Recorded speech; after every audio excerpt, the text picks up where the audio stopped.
Mitigating tax liabilities for small businesses. First of all, let's get this straight.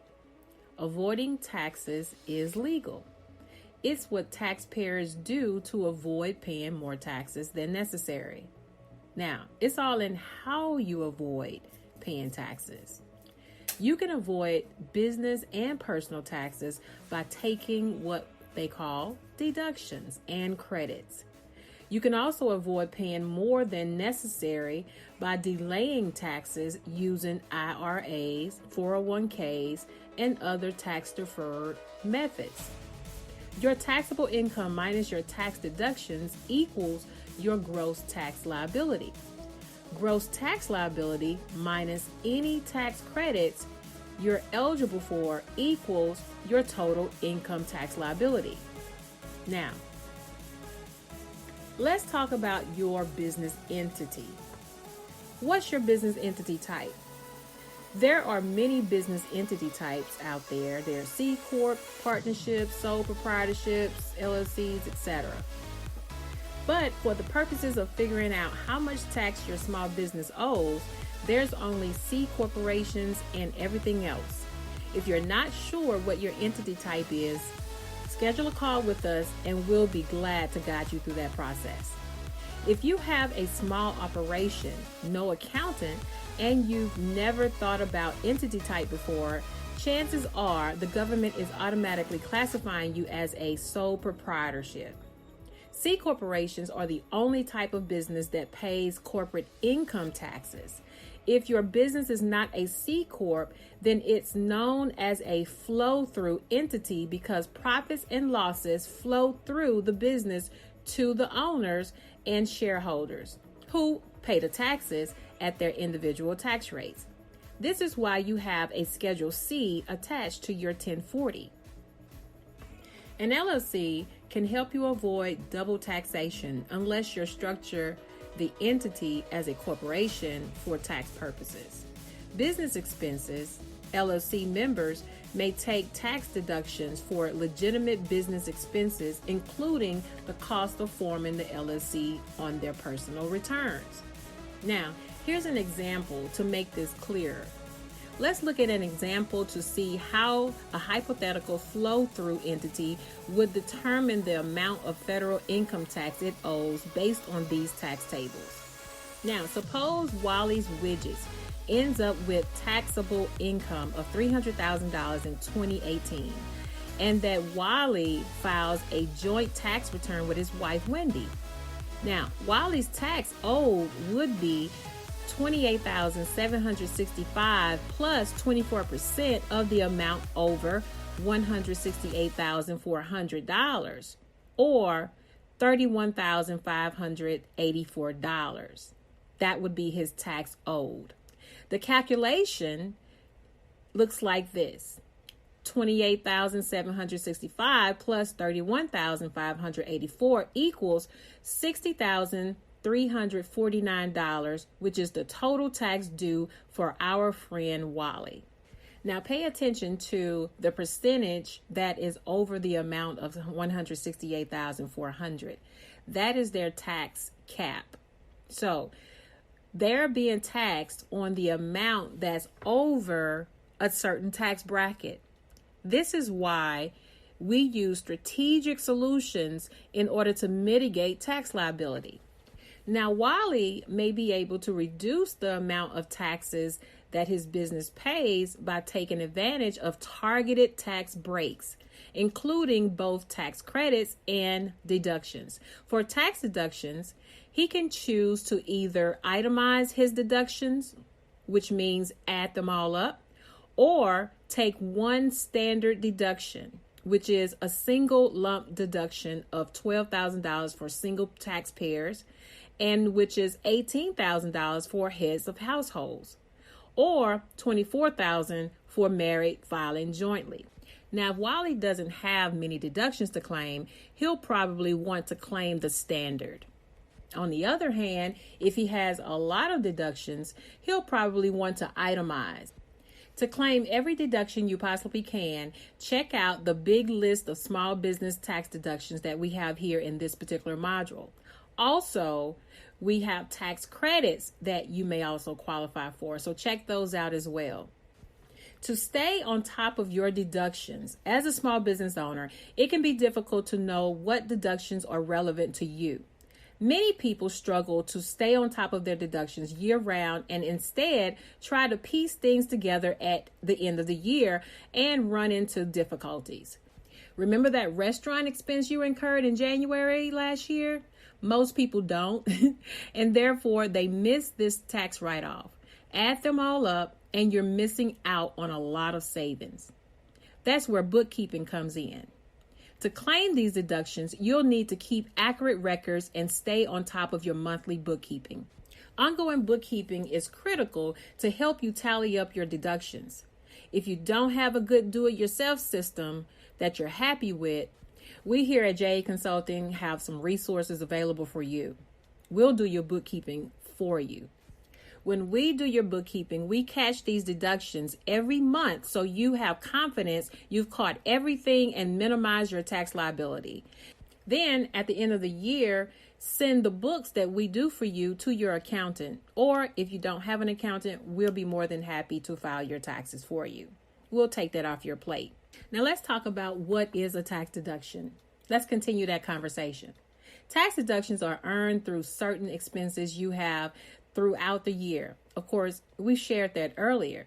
But here's the thing. Qualifying expenses are either 50% or 100% deductible. This means a dollar spent on a tax deductible expense creates a tax deduction of about 50 cents or $1.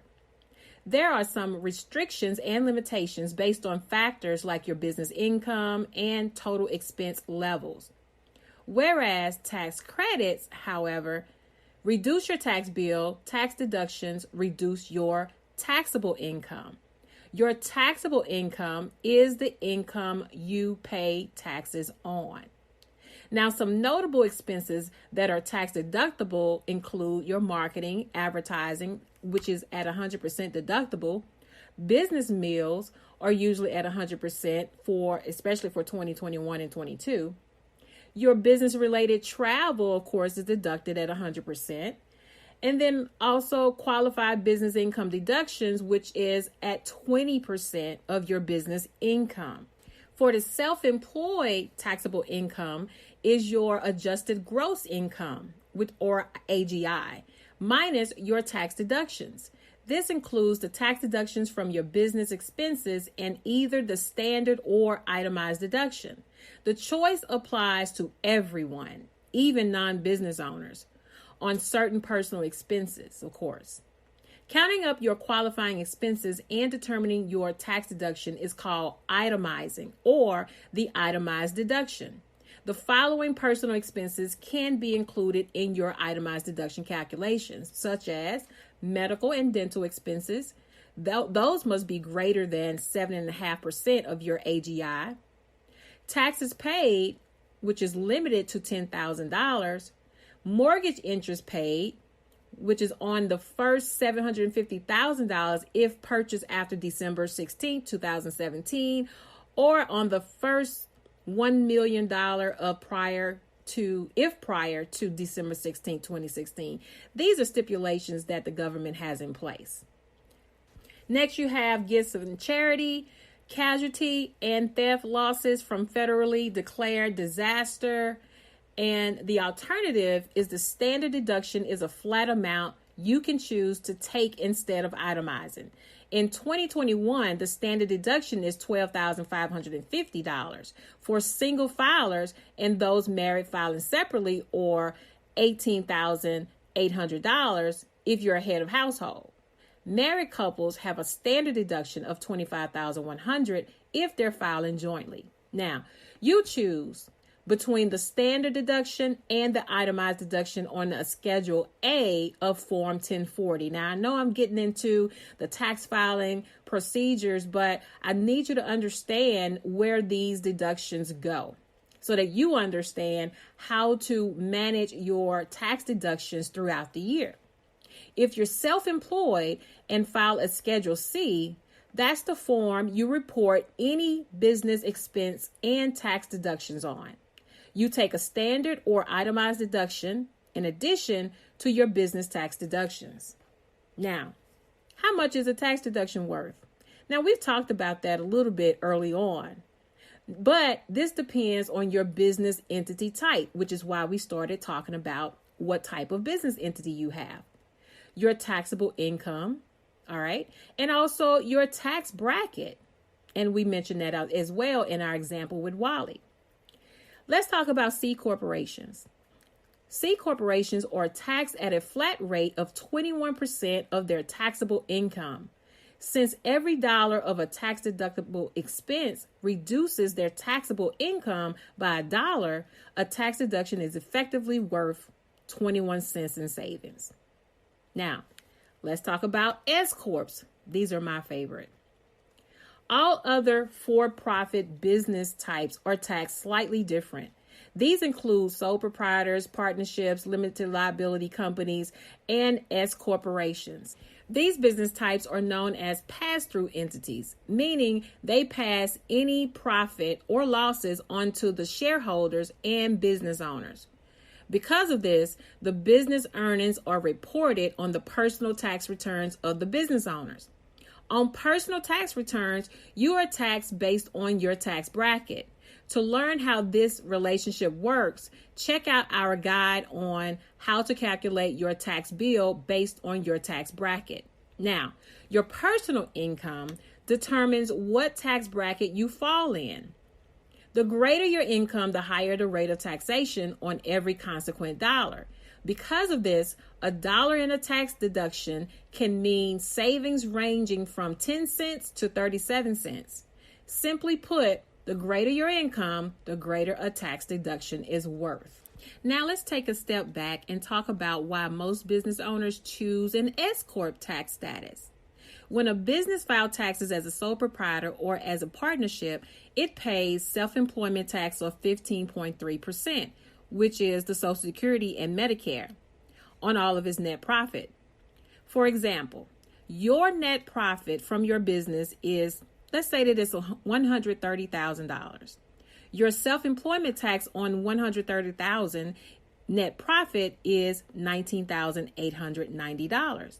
By electing to be taxed as an S corp, a business does not pay 15.3% self-employment tax on the net profit. Instead, the net profit from an S corp is passed through, get it, to the shareholders. But each shareholder is required to pay him or her a salary. Only the salary of the shareholder is subject to self-employed taxes. Now, for example, your net profit from your business is $130,000, right? You elect to be taxed as an S corp and your salary is $70,000 now. Your self-employment tax is now $10,710, saving you an estimate of $9,180. That's a huge tax savings. Now, the net profit of your business is $130,000, remember, but now you're paying yourself a salary of $70,000 instead of claiming the $130,000 as personal income. Now remember, the salary of an S corp owner must be considered reasonable, so check your industry to see what the standard salary of a person in your position of your entity takes every year. Now, let's recap this and end this with an example for a C corporation. Belle Pont is the primary owner of Hens Incorporated, a C corporation, right? In 2020, her business exceeded expectations and she expects to finish the year with $100,000 in taxable income. Knowing that will mean a large tax bill at tax time. Now, Belle is trying to decide how to spend money to earn tax credits or tax deductions. After reviewing her income statement and cash flow, she decides she has $10,000 to spend. Belle is considering two options. She wants to cut her business energy usage. She knows that there's a tax credit for cutting her energy usage by 50%. By using the full $10,000, Belle knows she can hit this 50% mark. The tax credit is valued at $1.80 per square foot. With an office of 12,000 square feet, her tax credit would be worth $2,160. And that is $1,200 times $1.80. Now, she also knows that advertising is 100% tax deductible. If she spends the full $10,000 on advertising, she will make $10,000 in tax deductions. Her C Corp has a federal tax rate of 21%, making her tax deduction worth $2,100, which is the 21 cents times $10,000. Now, by comparing the value of the tax credit and the tax deduction, Belle knows that pursuing the tax credit will reduce her tax bill the most. Now, hopefully you see the light at the end of the tunnel and why it's important for you to know as a business owner what specific items will give you a tax deduction and a tax credit so that you can make decisions as to where your cash needs to go. Now, I know we've shared a lot, so I'm going to let you take a break right here and review your notes and play this over if you need to, because these are some very important items that you as a business owner need to know in order to mitigate your tax liability.